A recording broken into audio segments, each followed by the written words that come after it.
With the injury to Kirk Cousins, we knew that if the Minnesota Vikings planned on still trying to turn their season around and remain in the playoff conversation, they were going to have to make a move at quarterback, and they traded for Joshua Dobbs. And this wasn't really a surprise to me. I told a friend of mine the other night that the Vikings most likely were going to trade for Joshua Dobbs. Kirk Cousins is out for the season, and you're going to be starting Jaren Hane against the Atlanta Falcons. Now, we don't know what to expect out of Jaren Hall. He's a rookie out of BYU. He's a mid-round selection. Having a guy like Joshua Dobbs, I definitely think is good enough to keep the Minnesota Vikings in that playoff conversation. They still got a pretty good team. When Justin Jefferson comes back fully healthy, Joshua Dobbs could be throwing to him, Jordan Addison, TJ Hawkinson, and plus he has way more mobility than Kirk Cousins. One thing that kind of has hurt Kirk Cousins this year, and the reason why he's been hit so much, is because he can't move that well. Joshua Dobbs is pretty athletic. He had 258 rushing yards and 3 touchdowns on the ground with the Arizona Cardinals. And before he got traded, news broke last night that he was going to get benched in favor of rookie quarterback Clayton Tune until Kyler Murray is ready to play within the next week or so. And it kind of made me wonder, all right, you're benching Joshua Dobbs when he hasn't played bad. He's played to the level that you expect for a guy like him who's replacing or filling in as just a short-term starter at that position.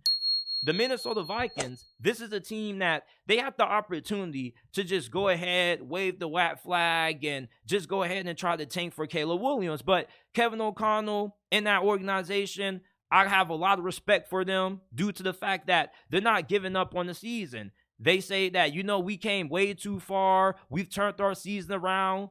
Despite getting out to a slow start, we're 4-4, and we still got a great opportunity to make it into the playoffs. And even if the Minnesota Vikings don't make a deep playoff run, nobody should be playing to lose. I hate how people just want to make everything about tanking nowadays. Like, there were people saying that the Vikings should have traded Danielle Hunter. Like, no. I'm not a believer in tanking if you're not in a position to tank. The Vikings don't need to tank. They already have a playoff caliber roster. There's no need to tank unless you just feel Caleb Williams just is that good and you feel like he can make you go from a playoff contender to a Super Bowl contender as soon as you draft them.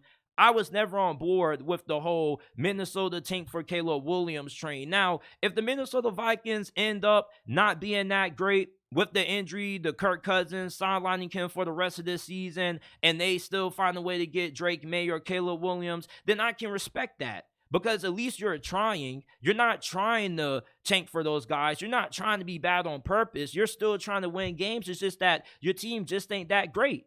I can respect that. I can respect if Minnesota isn't good due to Kirk Cousins missing time with that injury. But I can't respect the team that just wants to mail it in during the middle way point of the season when we still have 2 months left of football to play, that just wants to give up and try to tank for a quarterback. Joshua Dobbs, he was really solid for Arizona. As a matter of fact, he surprised a lot of people.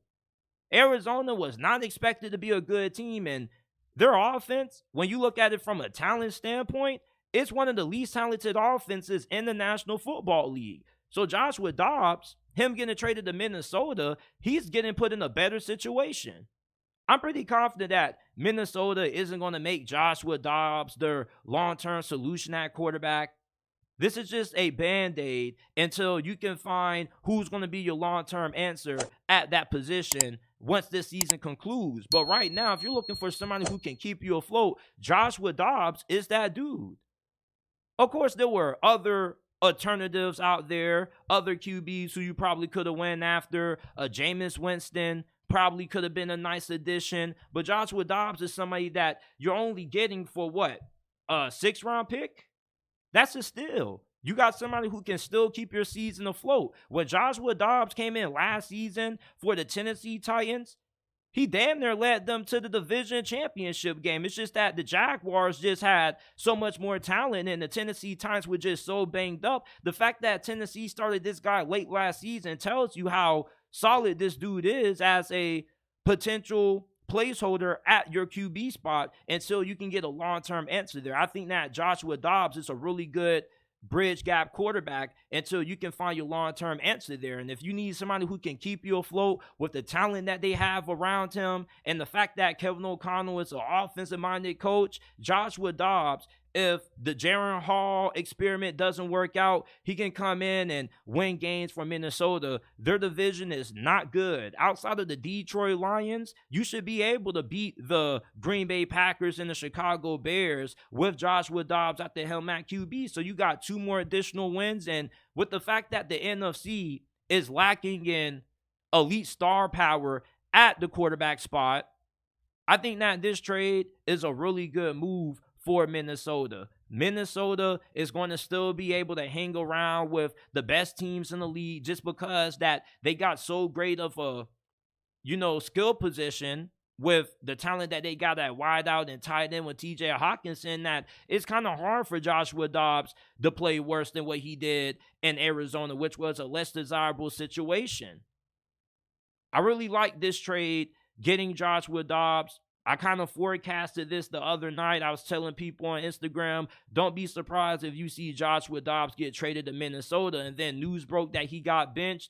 And with him getting benched, many people were shocked by it. But it only could have meant one thing. They were looking at trading him. And I felt like this was the plan with Joshua Dobbs the whole entire time when they signed him. We knew that Kyler Murray was going to come back at some point this season.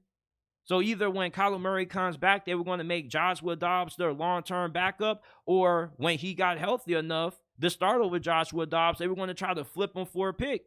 I kind of thought that you might have been able to get a 5th-round pick for Joshua Dobbs. Anytime you can have a serviceable backup and somebody who can come in and just keep you in games, I think that dude is worth a 5th-round selection. Backup quarterbacks, I think, are really underrated. Guys like Joshua Dobbs don't grow on trees. It's hard to have a competent backup that you can trust when your star quarterback goes down. Ask the New York Jets how they're feeling with Aaron Rodgers being injured with that Achilles injury, and they got to throw Zach Wilson out there. Joshua Dobbs may be the best bridge quarterback in the National Football League right now.